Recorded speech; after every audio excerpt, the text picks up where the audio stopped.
Maka pada saat yang serupa, berapa banyak emas yang diperolehi itu sudah cukup dengan kehidupan. Tapi tetap sahaja manusia tidak memiliki sifat kepuasan yang ada pada dirinya lantaran ia terus mencari. Dan Rasulullah mengatakan tidak akan kenyang mereka ini illa turab, melainkan apabila tanah itu telah pun memasuki jasadnya ketika itu. Artinya apabila dia bertemu dengan Allah, barulah dia merasai kecukupan apa yang dimahukan saat kehidupannya di muka bumi. Assalamualaikum warahmatullahi wabarakatuh. Al-Fatihah. A'udzu billahi minasyaitonir rajim. Bismillahirrahmanirrahim. Alhamdulillahi rabbil alamin. Arrahmanir rahim. Maliki yaumiddin. Iyyaka na'budu wa iyyaka nasta'in. Ihdinas siratal mustaqim. Siratal ladzina an'amta 'alaihim ghairil maghdubi 'alaihim waladdallin. Amin. Alhamdulillahi wa kafa. Salatan وسلاما دائمين متلازمين على حبيبنا المصطفى وعلى خاتمهم وأكرمهم وأشرفهم حبيب الله وحبيبنا وشفيعنا وزخرنا ومولانا محمد صلى الله عليه وسلم وعلى آله الطاهرين وأصحابه المجاهدين أنه بلغ الرسالة وأدى الأمانة ونصح الأمة وكشف به الغمة وجاهد في سبيل الله حق جهاده حتى أتاه اليقين.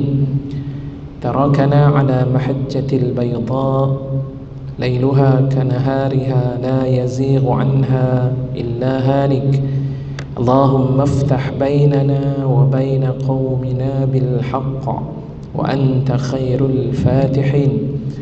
رب اشرح لي صدري ويسر لي أمري واحلل عقدة من لساني يفقه قولي. اللهم إنا نسألك حبك وحب من يحبك والعمل الذي يبلغنا حبك. اللهم أرنا الحق حقا وارزقنا اتباعه وأرنا الباطل باطلا وارزقنا اجتنابه. اللهم إنا نعوذ بك من علم لا ينفع ومن قلب لا يخشع ومن نفس لا تشبع ومن دعوة لا يستجاب لها. اللهم آمين يا رب العالمين. Yang dihormati Tuan Imam, Tuan Bilal, barisan kepimpinan Masjid Putra Hai, tuan-tuan, puan-puan, hadirin, hadirat, muslimin, muslimat, jamaah yang dikasihi dan dirahmati oleh Allah Subhanahu wa taala. Alhamdulillah, summa alhamdulillah. Syukur kita panjatkan dan rafa'kan dengan setinggi-tinggi dan sebanyak-banyak kesyukuran kita kepada Allah di atas nikmat yang Allah berikan kepada kita. Mudah-mudahan dengan tasbih yang kita tuturkan, zikir-zikir yang terus membasahi lidah dan perbualan yang kita sebutkan, mudah-mudahan ia dapat membina dan memberikan isyarat pengiktirafan kita atas nikmat yang dikurniakan oleh Allah Subhanahu wa taala kepada kita, dan akhirnya membina kepada kita semangat untuk terus kita meningkatkan ibadah dan amal-amal dalam kehidupan ini. Mudah-mudahan Allah menerimanya sebagai salah satu di antara ganjaran yang akan diberikan oleh Allah di saat ketika kita bertemu dengannya. Allahumma amin ya rabbal alamin. Para hadirin dan hadirat, muslimin, muslimat, jamaah yang dikasihi dan dirahmati Allah, malam ini kita akan menyambung pengajian kita di dalam kitab At-Tibyan fi Adabi Hamalatil Quran, penjelasan berkaitan tentang adab-adab mereka yang membawa ataupun menanggung Al-Quranul Karim, di mana kita telah pun bicarakan sebahagian daripada perbincangan berkaitan tentang kelebihan-kelebihan yang terdapat di dalam kitab Allah. Bahkan sentuhan kita terhadap Al-Quranul Karim itu juga sudah memberikan kepada kita kebaikan di sisi Allah Subhanahu wa ta'ala. Sambungan perbincangan pada malam ini diambil daripada hadis wa an Abi Sa'id al-Khudri radhiyallahu anhu anin Nabi sallallahu alaihi wasallam qala yaqulu subhanahu wa ta'ala man syaghalahu al-Qur'anu wa dhikri an mas'alati a'taituhu afdala ma u'ti as-sa'ilin wa fadlu kalamillahi subhanahu wa ta'ala ala sairil kalam ka fadlillahi ta'ala ala khalqih. Rawahu at-Tirmidzi wa qala haditsun hasanun gharib. Daripada Abi Sa'id al-Khudri radhiyallahu anhu, dari Nabi sallallahu alaihi wasallam, Allah subhanahu wa ta'ala telah berfirman. Maksudnya hadis yang kita sebutkan ini adalah merupakan hadis qudsi. Apa maksud hadis qudsi? Hadis yang di dalamnya ada sebutan ataupun ucapan daripada Allah subhanahu wa ta'ala, firman Allah, cuma dari sudut kalamnya itu datang daripada baginda sallallahu alaihi wasallam. Adapun dari sudut ilham, maklumat yang disampaikan daripada ucapan Nabi sallallahu alaihi wasallam itu adalah daripada Allah subhanahu wa ta'ala. Man syaghalahu al-Qur'anu, barang siapa yang hidupnya disibukkan dengan Al-Quran, barang siapa yang disibukkan dengan Al-Quran, wa zikri, dan mengingatiku. Ini kelebihan bagi mereka yang hidupnya bersama dengan Al-Quran dan hidupnya sentiasa ingat kepada Allah.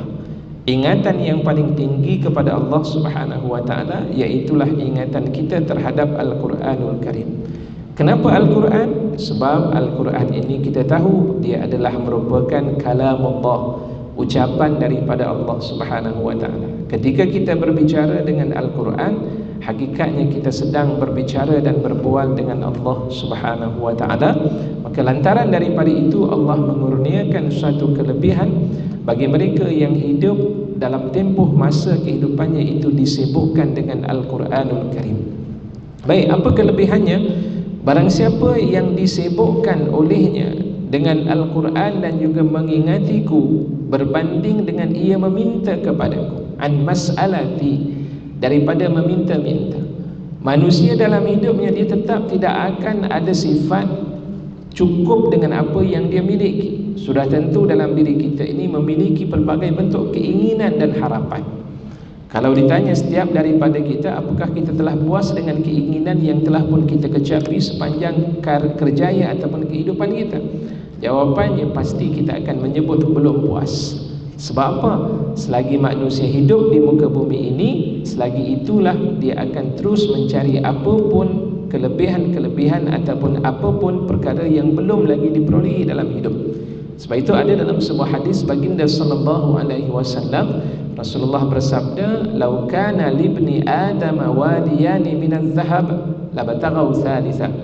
Kalaulah sekiranya seseorang manusia itu Allah kurniakan kepadanya rezeki dengan dia memiliki wadian, dengan dia memiliki dua buah lembah minaz zahab.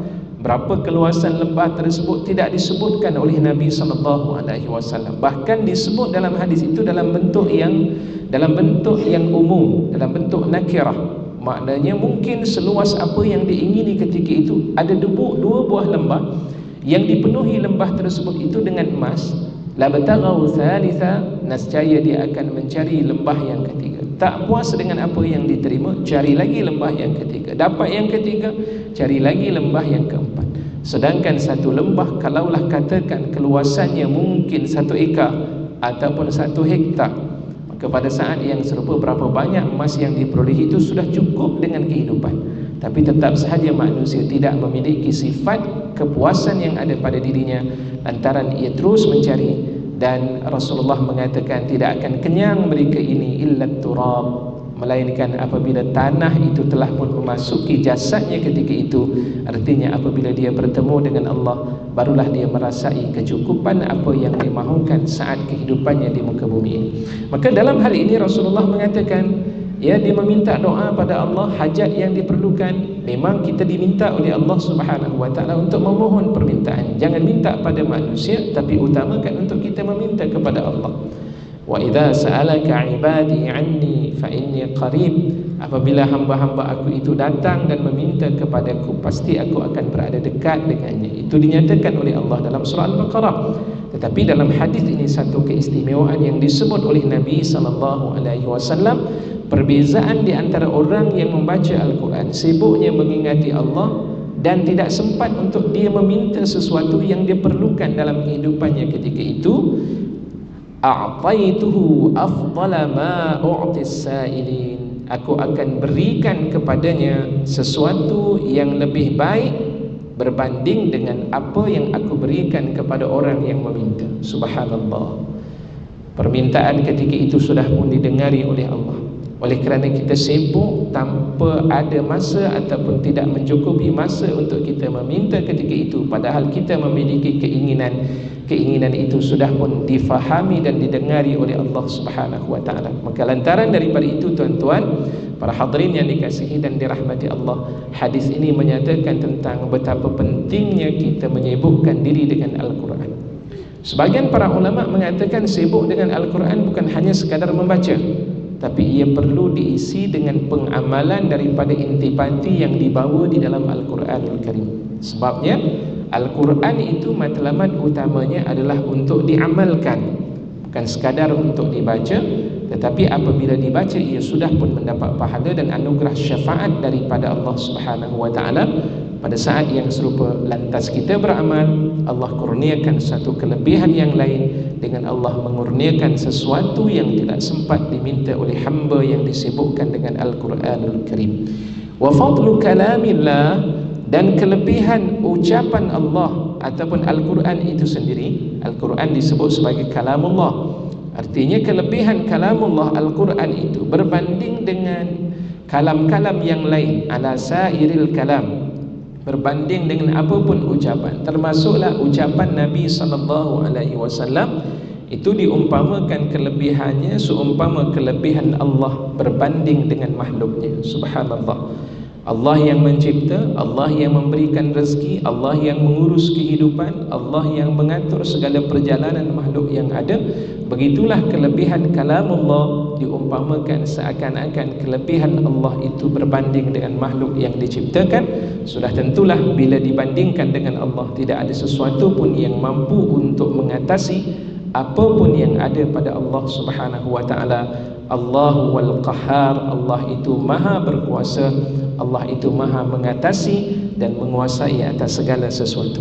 Hadis ini riwayat daripada Imam At-Tirmizi, waqala, dan disebutkan, dinyatakan oleh Imam An-Nawawi rahimahullah, hadisun hasan. Hadis ini martabatnya adalah hadisun hasan gharib, ya.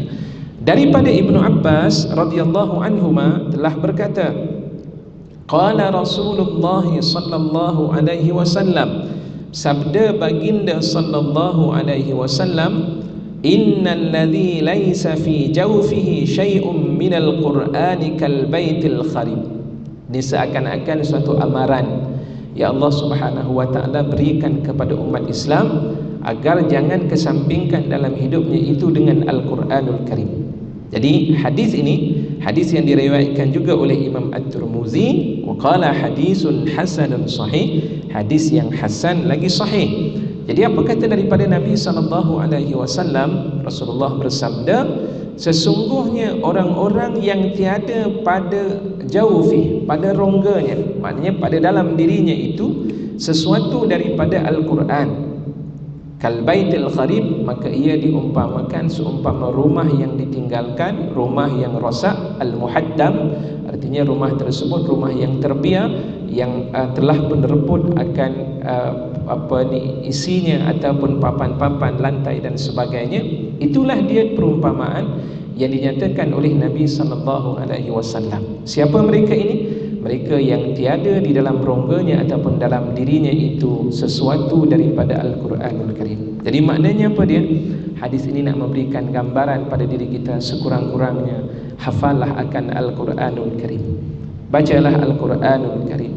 Al-Quran yang dibaca ketika itu diumpamakan sebuah cahaya yang akan dikurniakan oleh Allah, rumah yang sentiasa berada dalam keadaan sentiasa dijaga dan dikawal oleh Allah Subhanahu wa taala. Sehingga kan kalau kita melihat ada beberapa hadis tentang kelebihan mereka yang membaca Al-Quran di rumah. Orang yang membaca surah Al-Baqarah di rumah itu diumpamakan mereka yang berjaya mengawal keluarganya ataupun menjauhkan keluarganya itu daripada gangguan-gangguan syaitan. Syaitan tidak akan mendekati pada mana-mana rumah tuqra fihi suratul Baqarah. Yang dibaca pada rumah tersebut itu akan surah Al-Baqarah. Bahkan surah Al-Baqarah ini adalah merupakan surah yang dapat menepis segala bentuk sihir-sihir ataupun mungkin dengan perkataan yang lain jampi mentera yang dilakukan oleh para dukun dan sebagainya. Kenapa?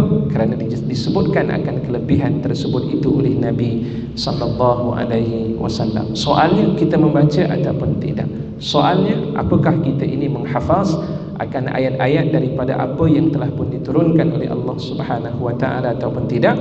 Maka hadis ini memberikan ingatan pada kita bahawa orang yang tiada sedikit pun daripada Al-Quran yang ada di dalam hati dan juga dirinya itu, maka ia diumpamakan seumpama rumah yang terbiak. Bila sebut sahaja rumah terbiak ini, apa yang akan kita bayangkan? Orang tidak akan memandang rumah tersebut. Tuan-tuan tengok sahajalah rumah-rumah yang telah pun dipenuhi dengan rumput rampai, dengan pokok-pokok yang telah pun tumbuh pada rumah tersebut. Orang tidak akan menilai akan rumah tersebut, bahkan timbul rasa takut untuk duduk di rumah seumpama ini. Bayangkan bagaimana kita yang apabila hatinya itu kosong daripada mengingati Allah, pasti akan dipenuhi dengan segala bentuk pengaruh-pengaruh yang datangnya daripada luar, yang sudah tentu pengaruh utamanya yang pertama datangnya daripada syaitan, dan yang kedua, pengaruh yang kedua itu adalah nafsu yang ada pada diri ini, dan mudah untuk tertarik dan terpengaruh dengan hasutan daripada teman-teman dan rakan-rakan yang jauh daripada Allah Subhanahu wa taala, wal iyaz billah. Kemudian para hadirin yang dikasihi dan dirahmati Allah, hadis berikutnya disebutkan oleh Imam Nawawi rahimahullah dalam kitab ini. Wa an Abdullah bin Amr ibn al-As radhiyallahu anhu anin Nabi sallallahu alaihi wasallam yuqalu li sahibil Qur'ani iqra warqa warattil kama kunta turattilu fid dunya fa inna manzilatak inda akhir ayatin taqra'uha. Subhanallah. Dalam hadis yang diriwayatkan oleh Sayyidina Abdullah ibn Amr ibn al-As radhiyallahu anhuma, di mana Nabi sallallahu alaihi wasallam telah pun bersabda, pada hadis ini akan disebutkan, dikatakan kepada orang yang membaca Al-Quran. Bila disebutkan ini? Saat kematiannya, ketika dia telah pun meninggal. Tengok bagaimana tertibnya Imam Nawawi rahimahullah menyusun hadis ini. Pertama, disebut semasa hidupnya di dunia, dan yang kedua, amaran yang disebutkan oleh Nabi SAW di saat Al-Quran itu tidak didampingi dalam hidupnya. Dan kemudian yang ketiga ini, kelebihan mereka yang memiliki Al-Quran, bahkan mereka yang telah pun menghafal Al-Quranul Karim dalam hidup. Dia tidak semestinya dengan menghafal semata-mata, tapi orang yang sentiasa berdamping. Al-Quran sentiasa berada di sisinya, setiap hari buka layan Al-Quran. Itu juga menyamai dengan orang yang menghafaz Al-Quran, walaupun ada kelebihan yang disebut oleh para ulama, mereka yang menghafaz Al-Quran itu lebih baik fi zahril qalbi, di belakang daripada hatinya. Maksudnya pada hatinya itu sentiasa ingat kepada Allah, itu memang sesuatu yang terbaik. Namun tidak semua orang yang mampu untuk menghafaz akan Al-Quranul Karim. Sebab apa? Bila kita bicarakan para sahabat radhiyallahu anhum ajma'in, semasa kewafatan Nabi sallallahu alaihi wasallam, seperti mana yang disebut di dalam kitab I'lamul Muwaqqi'in, itu menyatakan bilangan sahabat Nabi sallallahu alaihi wasallam seramai 120,000 orang. Daripada bilangan 120,000 orang itu, tidak keseluruhan mereka itu menghafaz akan Al-Quranul Karim, tetapi mereka membaca akan Al-Quranul Karim. Maka sebab itu para ulama mengatakan hafazan Al-Quran itu memainkan peranan yang penting untuk memberikan keberkatan dalam hidup seseorang. Dan dalam hadis ini disebut kelebihan mereka yang bersama dengan Al-Quranul Karim ini. Yuqalu li sahibil Quran, disebut kepada orang yang berdamping dengan Al-Quran. Sahib ini artinya orang yang tidak berpisah. Sahabat Nabi SAW kita sebut dengan nama sahabah. Kenapa kita sebut sahabat Nabi itu dengan nama sahabah? Sedangkan kalimah teman dan rakan ini, sahabat ini, kalau dalam bahasa Arab tu banyak. boleh disebut dengan sahabat itu dengan kalimah sadiq. Kadang-kadang kita jumpa seseorang, dia kata sadiqi, ya. Malak, apa yang kena dengan kau wahai sadiqi, wahai teman. Kadang-kadang kita panggil kawan itu zamil, ya. Zamili, ya zamili, kaif haluk, ya, wahai temanku, apa kabar kamu? Ma'indak, apa yang ada pada kamu. Nah, itu di antara kalimah yang boleh disebutkan. Ataupun kita boleh sebut dengan khalil, Khalilullah. Contohnya Nabi Ibrahim AS ada gelarannya, dia digelar dengan gelaran Khalilullah. Khalil pun juga kalau diterjemahkan dalam bahasa kita teman juga. Tapi kenapa disebut dengan nama sahib? Sahib ini artinya sesuatu yang berdamping dan tidak berpisah. Sahabat Nabi SAW hidup tidak berpisah dengan Nabi SAW. Ketika berpisah sahaja, muka mereka itu akan merasa muram, ya, wajah mereka itu seakan-akan berada dalam keadaan ketakutan, dengan wajah yang pucat. Sebab apa? Kerana mereka merasakan hidup bersama Nabi itu hanyalah di dunia. Nanti di hari akhirat kelak mereka akan berpisah dan tidak akan bersama dengan Rasulullah yang berada pada kedudukannya yang lebih mengatasi kedudukan mereka semasa berada di muka bumi Allah Subhanahu wa ta'ala. Dan hadis ini disebut dengan nama sahib, dikatakan kepada orang yang berdamping kepada Al-Quran itu, Iqra, waktu ketika berada di akhirat ataupun waktu ketika berada di alam kubur ketika itu, bacalah olehmu. Iqra warki, dan meningkatlah kamu, naiklah kamu pada tingkatan berikutnya. Warattil, dan tingkatkan. Irqa artinya ay irtafi', ya, tingkatkanlah. Warattil, dan bacalah Al-Quran itu dengan tartil. Apa maksud baca dengan tartil? Dibaca dalam keadaan bertajwid. Ustaz, saya baca Al-Quran ni 6 tahun saya belajar Al-Quran, tapi sebutan yang saya sebut ni masih lagi tidak betul ni, bagaimana Ustaz? Yang penting kita berusaha. Yang menentukan kita berjaya ataupun tidak Allah. Namun jangan bimbang tuan-tuan dan puan-puan sekalian, usaha kita ini tidak akan dipersia-siakan oleh Allah. Allah menyebut dalam banyak perkara bila kita berusaha akan ada kejayaan. Innama al-usri yusra, fa innama al-usri yusra. Betapa banyak Allah menyebut sesungguhnya bersama dengan setiap kesusahan dan kepayahan itu akan ada kemudahan yang dikurniakan oleh Allah Subhanahu wa ta'ala. Di samping itu Allah menyebut dalam ayat yang lain, di antaranya dalam surah Al-Ankabut, Allah menyebut walladzina jahadu fina lanahdiyannahum subulana. Sesungguhnya orang-orang yang bersungguh-sungguh pada kami akan memberikan panduan dan hidayah untuk melalui jalan-jalan kami. Maknanya ada suatu pemberian dan anugerah kepada mereka yang berusaha. Masih lagi tidak tepat, tetap diberikan pahala oleh Allah Subhanahu wa ta'ala. Ya, walladzi yaqra'ul Qur'an wa huwa yatata'ta. Dalam hadis menyebut, dan orang yang membaca Al-Quran sedang dia masih lagi tidak betul bacaannya, baca dalam keadaan merangkak, falahu ajran, baginya itu dia akan dapat 2 pahala. Pertama, pahala dia belajar, dan yang kedua, pahala dia berusaha untuk memperbetulkan akan bacaan tersebut. Maka sebab itu para hadirin yang dikasihi dan dirahmati Allah, peluang yang Allah kurniakan kepada kita ini ambillah dengan sebaik yang mungkin sebelum Allah menutup peluang ini. Tiba-tiba kita bertemu dengan Allah Subhanahu wa ta'ala dalam keadaan kita tidak bersedia.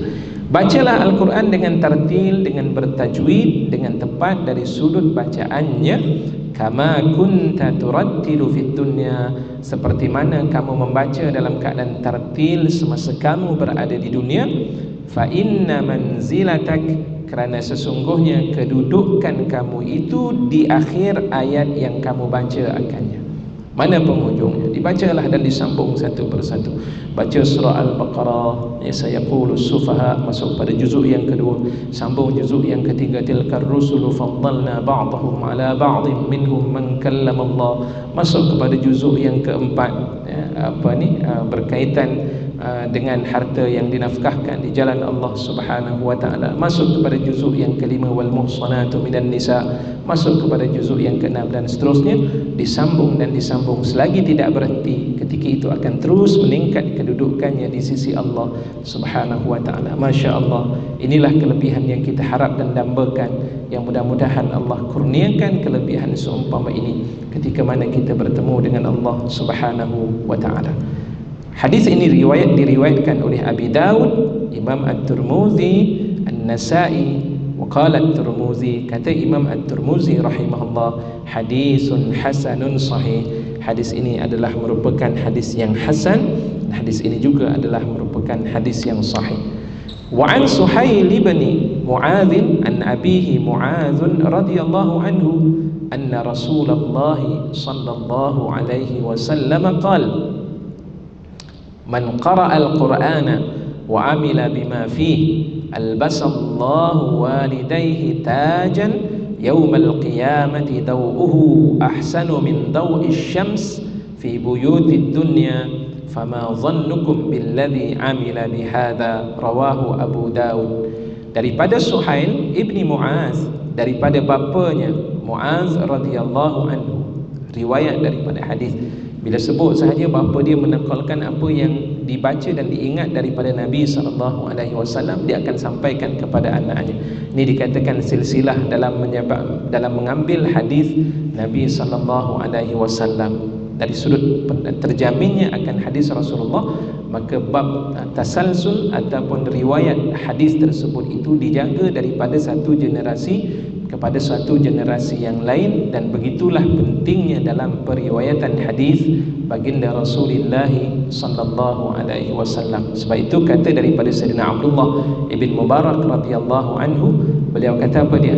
Laulal isnad laqala man syaa ma syaa. Kalaulah tidak ada tasalsul ataupun tidak ada silsilah sambungan periwayatan sesuatu itu, nescaya orang akan berkata dengan apa yang dia mahukan, siapa pun akan berkata dengan apa pun yang diperkatakan, padahal tidak pun disebutkan oleh Nabi sallallahu alaihi wasallam. Baik, jadi daripada Suhail ibn Mu'adz ini disebutkan riwayat daripada bapanya bahawa Rasulullah sallallahu alaihi wasallam telah pun bersabda, man qara al-Quran, barang siapa yang membaca Al-Quran. Baca di sini bukan sekadar baca, tapi memahami akan setiap ayat-ayat yang dibaca. Sebab itu penting kita membaca Al-Quran, kita faham. Faham bagaimana? Faham bukan hanya sekadar terjemahan, tapi nak faham Al-Quran, kita perlu memahami ucapan yang disampaikan oleh para ulama untuk menyandarkan sesuatu ayat-ayat yang dibicarakan oleh Allah Subhanahu wa taala, supaya kita tidak tersesat jalan dalam memahami isi kandung daripada Al-Quranul Karim. Seperti mana yang telah pun saya bicarakan dahulu, lahirnya ajaran-ajaran sesat itu berpunca daripada kesalahfahaman mereka dalam memahami Al-Quran. Kenapa boleh begitu? Disebabkan kerana mereka memahami Al-Quran itu tanpa ada guru, tapi mengikut hanya sekadar terjemahan yang ada di dalam Al-Quranul Karim. Maka lahirlah apa yang sedang berlaku dalam kehidupan masyarakat umat Islam kita pada hari ini, disebabkan kejahilan mereka untuk tidak mempelajari kefahaman berkaitan dengan Al-Quran melalui guru-guru yang mu'tabar, guru-guru yang mereka ini mempelajari daripada guru-guru sebelum daripada itu. Baik, barang siapa yang membaca dan memahami Al-Quran ini, tak cukup dengan membaca, wa amila bima fi, dikaitkan pula dengan beramal. Al-Quran kalau dibaca cukupkah dari sudut kelebihannya? Ya, dia ada kelebihan. Kita baca Al-Quran, ada syafaat yang Allah berikan, tapi pada saat yang serupa, orang yang membaca Al-Quran dan mereka beramal dengan isi kandung Al-Quran, satu kelebihan yang lain. Seperti mana dalam hadis riwayat daripada Abi Daud ini, baginda sallallahu alaihi wasallam menyambung apa kelebihannya? Albasallahu walidayhi taja. Nanti pada hari kiamat kelak, Allah Subhanahu wa taala memakaikan kedua ayah dan ibunya. Masya Allah. Mungkin kita tak sempat dalam hidup kita ni, tuan-tuan, nak memberikan suatu jasa yang terbaik kepada ayah dan ibu. Ya, mungkin ustaz, saya sepanjang hidup saya ni, saya tidak tahu apa sebenarnya kebaikan yang saya lakukan kepada mereka.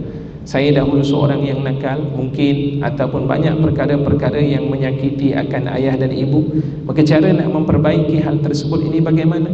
Selain daripada kita memohon istighfar untuk ayah dan ibu kita yang telah pun pergi, kerana istighfar itu juga memainkan peranan dan pengaruh ataupun kesan yang mendalam daripada seorang anak kepada ayahnya. Ini berdasar kepada hadis Nabi SAW.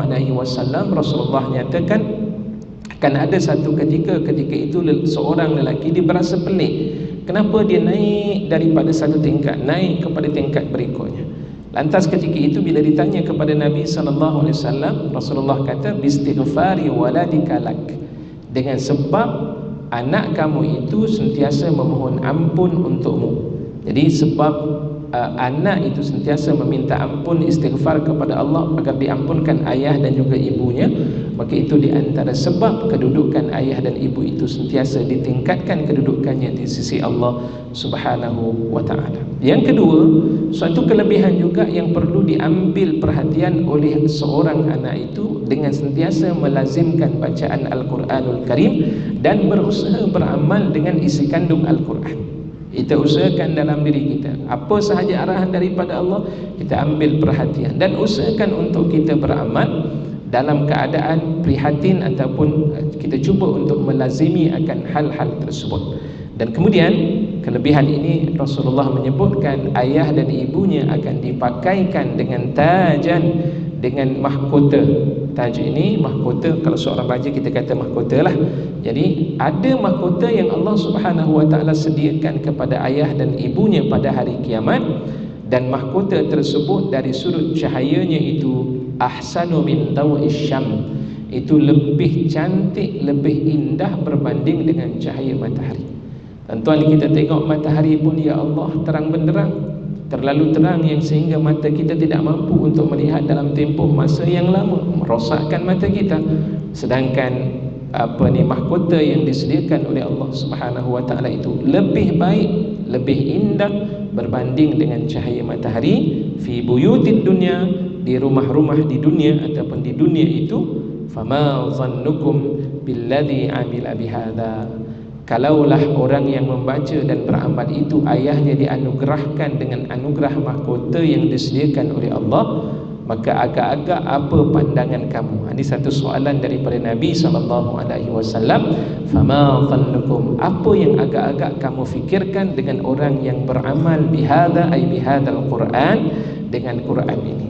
Orang yang beramal sudah tentu ada lagi kelebihan yang Allah Subhanahu wa ta'ala berikan. Kerana Allah telah pun berjanji dalam Al-Quran, inna nahnu nazzalna dzikra wa inna lahu lahafizun, sesungguhnya kamilah yang menurunkan Al-Quran itu dan kami yang pelihara. Artinya bila Allah memelihara Al-Quran, Allah juga akan memelihara Ahlul Quran. Kenapa? Kerana Ahlul Quran itu adalah keluarga kepada Allah, ahlullahi wa khassatuh, dalam satu riwayat yang lain. Kerana Ahlul Quran itu adalah ahli keluarga Allah, Ahlul Quran itu adalah tetamu-tetamu VIP kepada Allah Subhanahu wa ta'ala.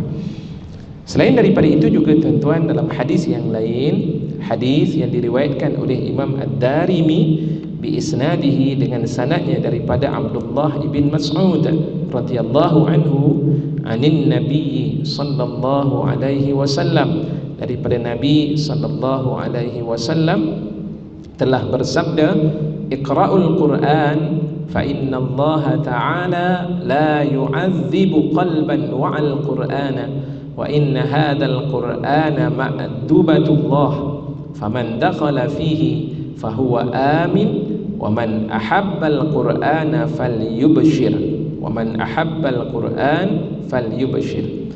Para hadirin yang dikasihi dan dirahmati oleh Allah Subhanahu wa ta'ala, hadis yang diriwayatkan dengan sanadnya daripada Sayyidina Abdullah bin Mas'ud radhiyallahu anhu, ini Rasulullah bersabda, bacalah kamu akan Al-Quran, iqra'ul Quran. Berapa banyak terpulang kepada kita. Siapa yang mampu untuk membaca satu juzuk, silakan satu juzuk. Siapa yang mampu untuk membaca 2 juzuk, silakan 2 juzuk. Siapa yang mampu untuk menghatam Al-Quranul Karim, silakan. Tidak ditentukan dari sudut bilangan Al-Quran. La yukallifullahu nafsan illa wus'aha. Allah tidak membebankan dan memaksa seseorang itu ataupun jiwa seseorang itu melainkan sekadar kemampuan yang ada. Maka kerana itu kita melihat dalam sejarah, kita akan dapati para sahabat ada yang sehari semalam menghatam 30 juzuk Al-Quran. Ada di kalangan mereka yang 3 hari menghatam Al-Quranul Karim. Ada yang seminggu mereka menghatam Al-Quranul Karim dengan bentuk bilangan yang berbeza-beza, disebabkan kerja dan di antara usaha yang mereka lakukan itu pun ada perbezaan-perbezaan yang ada dalam diri mereka. Maka adanya perbezaan. Yang penting Baca tak kita akan Al-Quranul Karim? Itu persoalan yang perlu untuk kita letakkan dalam diri ini. Kena timbulkan minat. Seperti mana minatnya kita untuk membaca SMS dahulu, sekarang ni WhatsApp, ya. Mungkin kita membaca TikTok dan sebagainya. Itu setiap hari, hampir setiap saat dan waktu buka. Sebentar, setiap setengah jam buka lagi, setengah jam berikutnya buka lagi. Masya Allah. Kenapa kita begitu berminat? Sedangkan belum tentu apa yang kita baca itu memberikan kebaikan kepada kita, bahkan mungkin menambahkan lagi saham dan juga dosa yang akan kita bawa nanti di hadapan Allah. Contohnya katakan WhatsApp yang datang pada kita, kita bagi jawapan. Ada seseorang bertanya, betul ke cerita ni? Kita berkata betul dan sebagainya. Rupa-rupanya dia merupakan cerita palsu. Kita menambahkan lagi dosa yang kita lakukan. Kata-kata yang kita tuturkan, kita tulis. Tak perasan yang itu merupakan ucapan yang kita tuturkan. Perkara yang tidak baik kita sampaikan, menambahkan lagi dosa. Tapi Al-Quran tidak ada satu pun yang tidak baik. Sebaliknya, apa pun yang kita tuturkan daripada Al-Quran, semuanya akan menambahkan lagi pahala dan kebaikan serta keberkatan hidup kita di muka bumi Allah Subhanahu wa ta'ala. Baca Al-Quran. Fa inna Allah ta'ala, maka sesungguhnya Allah Subhanahu wa ta'ala la yu'azzibu qalban wa'al Quran, tidak akan mengazab, tidak akan memberikan siksaan kepada mana-mana hati yang sedar tentang Al-Quranul Karim. Kita berhenti sebentar. Baik, kita sambung sedikit perbincangan kita pada malam ini. Hadis, sambungan daripada hadis yang diriwayatkan oleh Sayyidina Abdullah ibn Mas'ud radhiyallahu anhu. Orang yang membaca akan Al-Quranul Karim, Allah tidak akan mengazab akan mana-mana hati yang wa'a Al-Quran, artinya yang sedar, yang sentiasa mengingati Al-Quran. Di sinilah para ulama mengatakan bahawa orang yang menghafal Al-Quran itu lebih baik berbanding dengan mereka yang membaca Al-Quran. Sebab orang yang menghafal Al-Quran, di saat ketika Al-Quran tidak bersama dengannya, dia dapat mengingati setiap ayat-ayat Allah Subhanahu wa ta'ala. Ada di kalangan tuan-tuan mungkin membaca Al-Quran, naib imam membaca surah Al-Mulk, kita tidak memerlukan kepada Al-Quran, bukan tidak mahu untuk melihat, tapi untuk menjadikan hati sentiasa sedar dengan Al-Quran, kita baca mengikut hati rentak yang sentiasa kita ingat daripada ayat tersebut. Maka itu ada kelebihan seperti mana yang disebut dalam hadis ini. Kerana hadis menyebut dan menyatakan tentang persoalan bicara pada hati itu terhadap Al-Quranul Karim. Wa inna hadzal Qur'ana ma'dubatullah, kerana sesungguhnya Quran ini adalah hidangan Allah. Dia adalah merupakan ma'dubatullah, merupakan suatu hidangan daripada Allah. Barang siapa yang masuk di dalamnya itu, termasuk di dalamnya, fahuwa amin, maka mereka termasuk orang-orang yang sentiasa berada dalam keadaan aman. Yang mengamankannya siapa? Allah Subhanahu wa ta'ala. Wa man ahabbal Quran, dan barang siapa dalam hidupnya sentiasa mencintai Al-Quran, falyubshir, maka berikanlah olehmu akan berita gembira kepadanya. Bergembiralah mereka yang hidupnya sentiasa bersama dengan Al-Quranul Karim. Sebab itu hadis ini kita jadikan sebagai sandaran dalam hidup kita.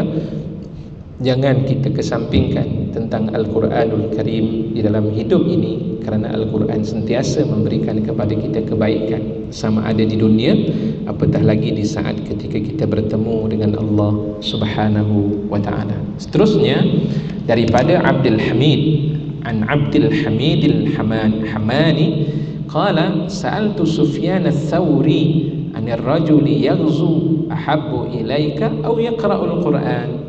Waktu itu ada seorang daripada anak murid kepada Sayyidina Sufyan al-Thawri, salah seorang ulama at-tabi'in yang cukup terkenal dengan kata-katanya dan cukup terkenal dengan hukum hakamnya. Sebab itu ada sebahagian ulama meletakkan dalam mazhab ni ada mazhab Sufyan al-Thawri, selain daripada mazhab Imam Abu Hanifah, mazhab Imam Ibn Hanbal, mazhab Imam Syafi'i, mazhab Imam Malik, ada satu lagi mazhab yang dikenali dengan nama mazhab Sufyan al-Thawri. Namun begitu pengikut-pengikut kepada Sayyidina Sufyan al-Thawri, Imam Sufyan al-Thawri radhiyallahu anhu itu tidak meneruskan ataupun tidak menyambung akan penyampaian ilmu-ilmu yang ada, terputus sekadar itu. Akhirnya ilmu yang disampaikan itu terbatas ataupun tidak sampai kepada pengamal ataupun pengikut-pengikutnya berikutnya ketika itu. Jadi satu ketika anak murid kepada beliau bertanya kepada Sufyan al-Thawri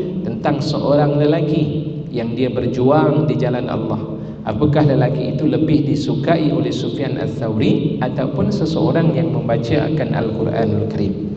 Wahai Sufyan Ats-Tsauri, tuan guruku, siapa yang kamu lebih suka? Orang yang berjuang, yaghzu fi sabilillah, dia berjuang di jalan Allah, ataupun seseorang yang dia hidupnya sentiasa membaca akan Al-Quranul Karim? Berjihad di jalan Allah itu ada kelebihannya, dan membaca Al-Quran juga ada kelebihannya. Lantas Imam Sufyan Ats-Tsauri radhiyallahu anhu berkata, yaqra'ul Quran, iaitulah orang yang membaca Al-Quran itu lebih aku sukai. Kenapa? Kerana Nabi sallallahu alaihi wasallam pernah bersabda, khairukum man ta'allama al-Qur'ana wa 'allamahu. Sebaik-baik kalangan kamu itu orang yang mempelajari Al-Quran dan dia mengajar akan isi kandung daripada Al-Quranul Karim. Orang yang belajar Al-Quran itu adalah sebaik-baik manusia yang disebut oleh Nabi sallallahu alaihi wasallam. Dan kemudian selain daripada dia belajar, dia tidak hanya terhenti sekadar itu, dia menyampaikan ilmu-ilmu yang berkaitan tentang apa yang dipelajari itu kepada orang lain. Artinya ilmu seumpama ini adalah ilmu yang bermanfaat, manfaat untuk dirinya diperolehi, dan yang kedua manfaat yang disampaikan kepada orang lain untuk beramal, juga ia diberikan oleh Allah Subhanahu wa taala akan pahala tersebut.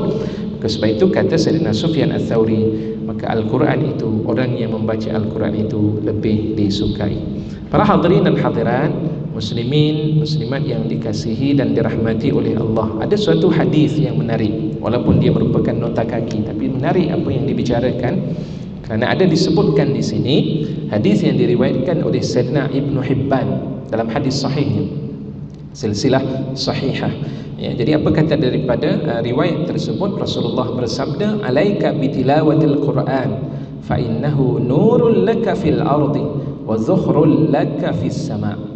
Lazimkanlah olehmu itu dengan membaca Al-Quran, kerana membaca Al-Quran itu adalah merupakan cahaya untukmu di bumi. Orang yang gelap tiba-tiba bercahaya, bukan begitu maksud cahaya yang Allah berikan kepada orang yang membaca Al-Quran di bumi. Bukan itu maksud daripada cahaya tersebut. Tapi maksud daripada cahaya tersebut ini, Allah bantu untuk memberikan hidayah kepadanya. Di saat ketika keinginan yang ada pada dirinya itu cenderung untuk melakukan dosa, dibantu oleh Allah untuk menjauhkan perkara tersebut. Kerana apa? Kerana dia diberikan cahaya ataupun panduan oleh Allah Subhanahu wa taala, sehingga memandu dirinya, termasuklah segala pergerakan dalam hidupnya ini Allah pandu agar ia melakukan perkara-perkara yang baik dalam hidup. Ini kelebihan orang yang membaca akan Al-Quran. Wa zuhrul laka fis sama, dan dia akan menjadi simpanan tetap yang akan diberikan oleh Allah untukmu di langit, dengan maksud Allah akan menjadikan setiap bacaan itu dengan saham dan pahala yang akan disediakan ketika mereka ini bertemu dengan Allah Subhanahu wa taala. Al-Quran akan berkata-kata, dan Al-Quran juga akan menjadi salah satu binting yang akan mempertahankannya ketika berada di dalam kubur, ya, seperti mana juga ada disebut dalam sebuah hadis baginda sallallahu alaihi wasallam yang lain. Para hadirin yang dikasihi dan dirahmati Allah, inilah di antara beberapa perkara yang sempat untuk kita bincang dan bicarakan. Insya-Allah kita akan sambung dalam pertemuan-pertemuan yang akan datang. Yang baik itu datang daripada Allah Subhanahu wa taala. Al-haqqu min rabbik fala takunanna minal mumtarin. Aqulu qawli hadha wa astaghfirullahal azim li wa lakum. Wabillahi at-taufiq wal hidayah. Wassalamu alaikum warahmatullahi wabarakatuh. أعوذ بالله من الشيطان الرجيم. بسم الله الرحمن الرحيم. الحمد لله رب العالمين، والصلاة والسلام على أشرف الأنبياء والمرسلين وعلى آله وصحبه أجمعين. اللهم اجعل جمعنا هذا جمعا مرحوما، وتفرقنا من بعده تفرقا مباركا معصوما، ولا تجعل فينا شقيا ولا مترودا ولا محروما برحمتك يا أرحم الراحمين. اللهم أعنا على ذكرك وشكرك وحسن عبادتك.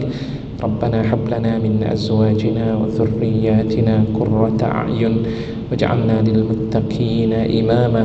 ربنا آتنا في الدنيا حسنة وفي الآخرة حسنة وقنا عذاب النار. صلى الله على سيدنا محمد وعلى آله وصحبه وسلم. والحمد لله.